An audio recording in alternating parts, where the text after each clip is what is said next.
안녕하세요. 유지훈 목사입니다. 오늘은 함께 축복을 받을 자라는 제목으로 여러분들과 함께 은혜를 나누고자 합니다. 오늘의 설교의 본문 말씀은 마태복음과 잠언서입니다. 두 본문 모두가 어, 하나님의 그 축복이라는 것의 그 진정한 본질은 무엇인가라고 하는 질문을 갖게 되고요. 또 도전을 받게 되고요. 또 하나님께 축복을 받은 사람으로 살려면 어떠한 사람이 되어야 되는가 하고 정말 거룩한 도전들을 마음속에 줍니다. 그래서 제가 받은 은혜를 함께 나눠보고 싶었습니다. 그래서 먼저 본문을 읽겠습니다. 먼저 본문의 말씀은 마태복음과 오늘의 주된 본문의 말씀은 마태복음과 잠언서입니다. 마태복음 먼저 읽겠습니다. 마태복음 25장 32절부터 46절까지 말씀입니다. 제가 읽겠습니다. 인자가 자기 영광으로 모든 천사와 함께 올 때 자기 영광의 보좌에 앉으리니 모든 민족을 그 앞에 모으고 각각 구분하기를 목자가 양과 염소를 구분하는 것 같이 하여 양은 그 오른편에 염소는 왼편에 두리라. 그때 임금이 그 오른편에 있는 자들에게 이르시되 내 아버지께 복을 받을 자들이여 나와 창세로부터 너희를 위하여 예비된 나라를 상속받으라.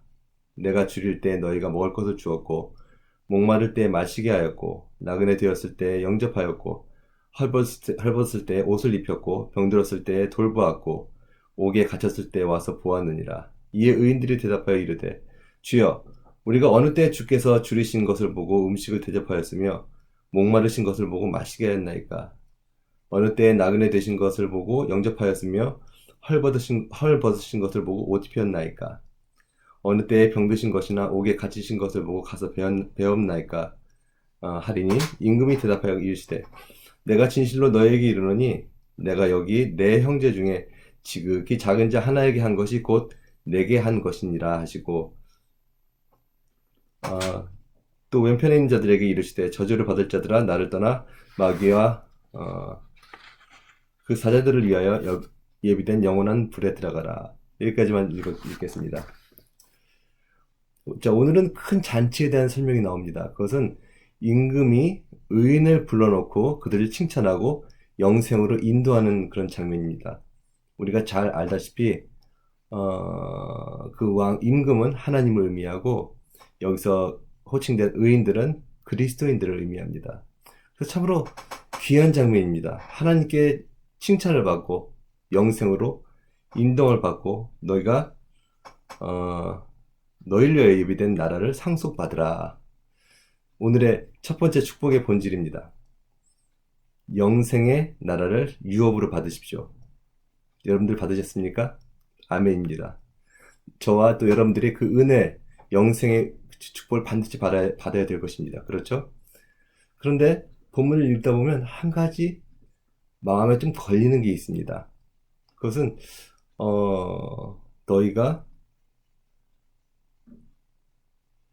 내가 목마를 때 너희가 나를 마시게 하였고 내가 줄일 때 먹을 것을 주었고 내가 헐벗을 때 또 병들었을 때 또 내게 와서 돌보았고 또 옥에 갇혔을 때 와서 보았느니라.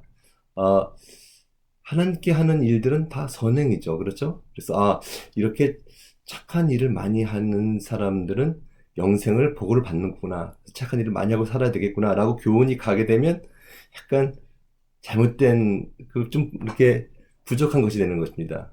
온전치 않은 거죠. 그 이유는 무엇입니까? 그것은 우리가 알고 또 우리가 믿기로 우리는 예수 그리스도의 대속의 은혜로 말미암아 하나님 나라를 유업으로 받게 됩니다.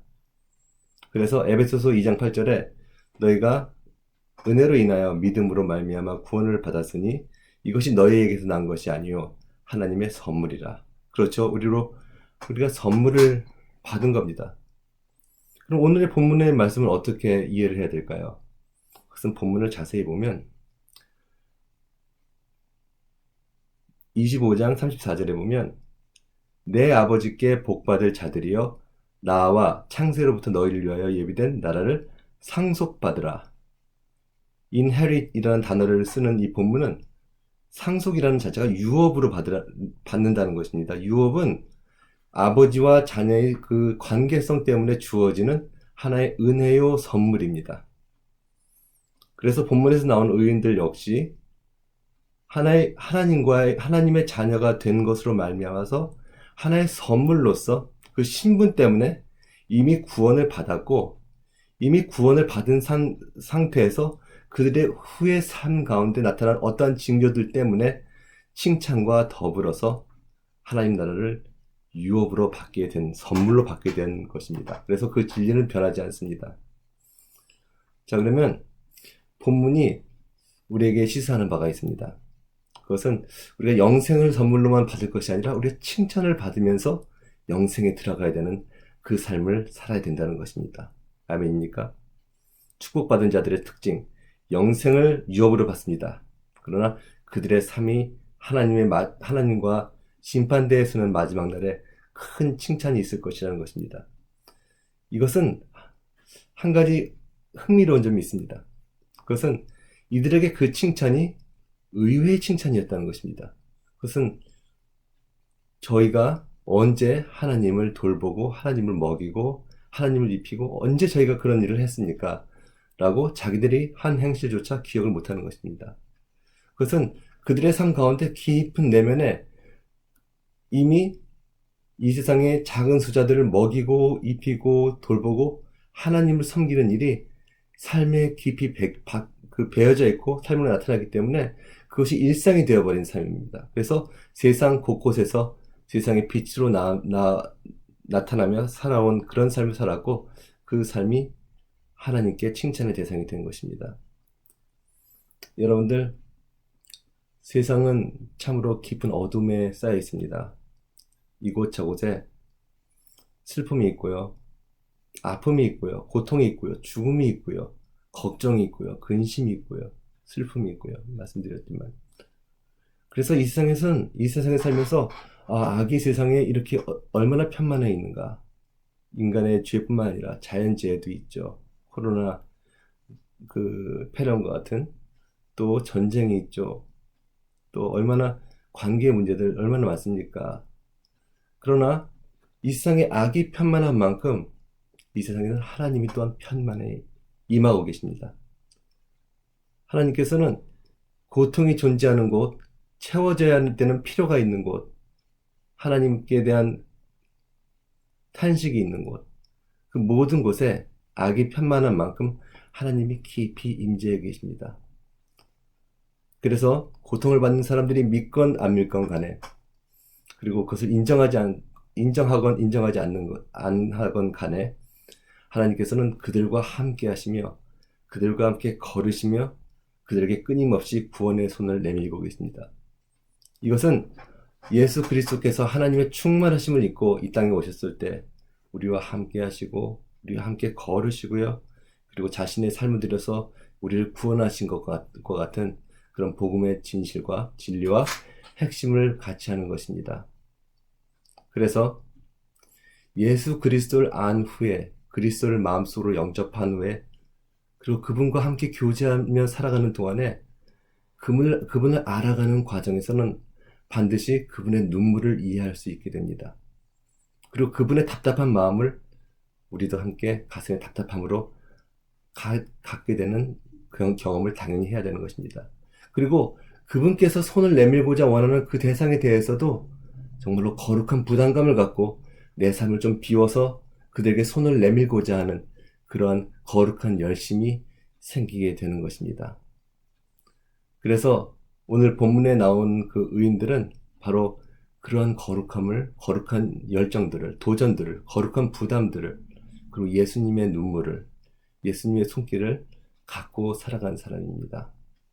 이런 사람들은 바로 세상의 마지막 날에 하나님 앞에 섰을 때 네가 세상을 향해서 정말로 고통을 받고 힘들고 어렵고 눈물을 흘리는 사람들에게 너의 삶을 나누면서 같이 고통을 분담하면서 너의 손길을 내밀면서 그렇게 살았지만 그것은 결국 그 안에 깊이 배어서 그들과 함께 고통의 삶을 동행했던 나에게 한 행동이다 하고 귀하게 칭찬을 받으며 더군 궁극에는 영생으로 초대를 받는 귀한 영적인 사건이 일어난 것입니다. 여러분들 하나님께 칭찬받고 싶지 않으십니까? 그리고 여러분들이 이 땅에서 잘 사는 것도 중요하지만 더 가치 있는 것, 하나님을 먹이고 입히고 돌보며 하나님의 눈물을 나누며 하나님의 손길에 힘이 되어 드리는, 그래서 그 궁극적으로는 정말로 축복받은 자들로 하나님께 칭찬을 받는 사람들이 되고 싶지 않으십니까? 그런 거룩한 부담감이 저와 여러분들 삶 가운데 있어지기를 진심으로 간구합니다.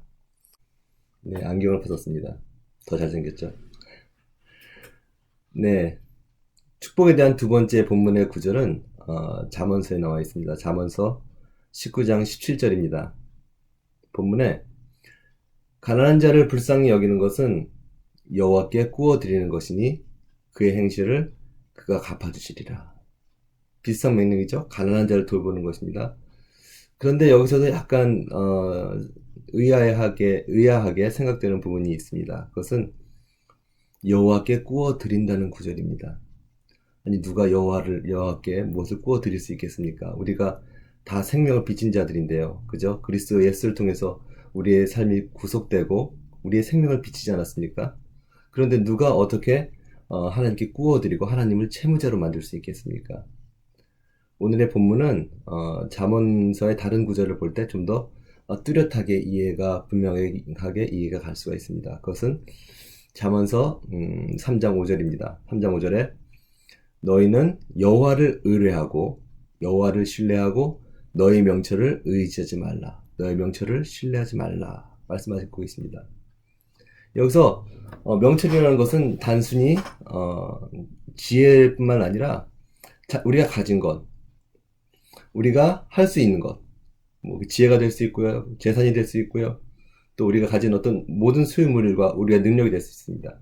그것을 의지하지 말고 하나님께로부터 오는 것, 하나님께로부터 체험받는 것을 가장 중요하게 여기라는 그런 말씀입니다. 여기서 의뢰, 신뢰, 믿음, 이것은 바로 하나님께 꾸어드리는, 하나님을 채무자로 만드는 그런 키가 되는 요소가 될 수 있습니다.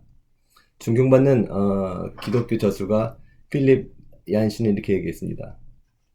하나님께 꾸어드리는 것은 오직 신뢰 그리고 믿음이라는 단어를 통해서만 가능하다. 어떤 사람이 믿음으로 말미암아 하나님의 이름을 신뢰함으로 말미암아 자신의 삶을 비우고 하나님의 뜻을 행하였을 때는 하나님께서는 그 사람의 삶을 책임지셔야 하는 거룩한 의무감에 잡히십니다.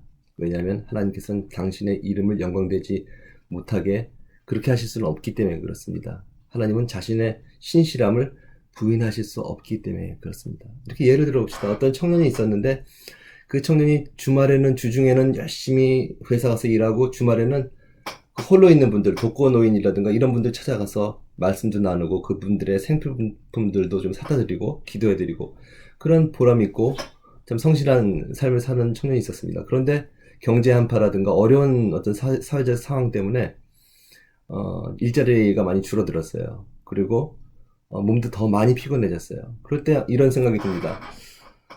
누구를 돕는 것도 좋은 일이지만 나 자신도 지금 생활비가 어려운 상태인데 이럴 때는 긴축을 해야지. 좀 도와드리는 것도 좀 규모를 좀 줄여야 되겠다. 그리고 삶이 힘드니까 나도 주말에는 좀 쉬어야 돼. 그러니까 이분들을 만나는 것도 좀 쉬면 어떨까라는 생각에 곰곰이 빠져 있다가 이렇게 결론을 냈다 삽시다. 나도 어렵지만 저분들을 보니까 너무 어려워. 저분들을 돕는 게 하나님의 뜻일 것 같아. 그래, 나도 힘들고 어렵지만 전에 했던 것처럼 이 노인들을 돕고 좀 보살피자.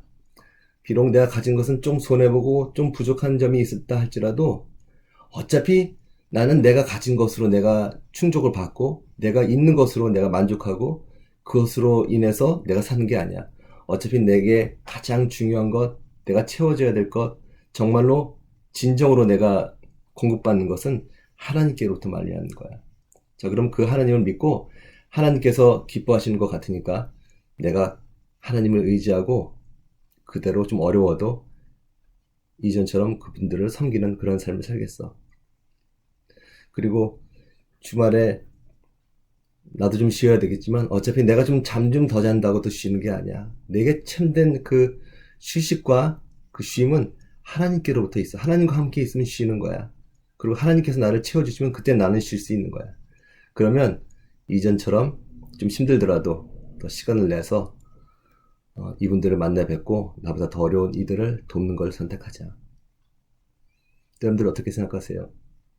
하나님께서 이 사람 축복하지 않으시겠습니까? 자신이 어렵지만 내가 가진 것을 의뢰하지 않고 여호와를 의뢰하는 마음으로 자신의 삶을 하나님께서 가르쳐 주신 대로 예수님께서 사신 것대로 여러분들의 삶을 비우고 내놓을 때 하나님께서는 그 빈자리를 하나님께서 여러분들을 풍성하게 채우십니다. 왜냐하면 여러분들이 하나님을 신뢰하고 그분의 이름을 의지하고 그분이 원하시는 것을 행했기 때문에 그분은 여러분들의 빈 곳을 채워주어야 할 거룩한 빚을 지게 되시는 겁니다. 여러분들이 좀 힘들지만 여러분들 주변에 더 어려운 사람을 향해서 손을 내밀었을 때 그것이 바로 여호와를 신뢰하고 내가 빚진 자로서 하나님께서 기뻐하시는 일을 따라가기 위해서 더 어려운 사람들에게 손을 내민다면 여러분들이 힘들 때는 하나님께서 직접 여러분들에게 손을 내밀어 주십니다. 왜냐하면 여러분들은 하나님의 이름을 신뢰하고 그분의 뜻을 행하였기 때문에 그분께서 여러분들이 하신 것 이상으로 자신의 이름을 걸고 여러분들의 삶을 채워주시는 것입니다. 말씀을 정리합니다. 여러분들 영생의 복을 받으십시오. 그리고 하나님께 큰 칭찬을 받으면서 그 영광의 나라로 초대받으시기 바랍니다. 아멘입니까? 아멘입니다. 그리고 여러분들이 단지 영원한 영생의 복만을 받는 것이 아니라 매일매일 하루의 삶이 하나님의 복으로 채워지는 그 은혜를 체험하시기 바랍니다. 그것은 여러분들의 가진 것과 여러분들의 생각과 여러분들의 소유나 이런 것들을 의지하는 것이 아니라 이것들을 하나님의 청지기로서 우리 주변에 고통받는 자들과 나눠줄 때 그리고 그것이 하나님을 신뢰하는 동기로 이 일들이 행해질 때 하나님께서는 여러분들이 비어진 그 삶의 부분들을 매일매일 신실하게 채우실 것입니다. 그리고 여러분들이 삶 가운데 어려움을 당할 때는 하나님께서 여러분들의 삶을 꼭 붙들고 가실 것입니다. 아멘이십니까? 영생의 복과 매일매일 체험을 받는 복, 그것이 복의 본질이요 축복의 비결입니다. 여러분들 축복받는 자들이 되십시오. 아멘. 감사합니다.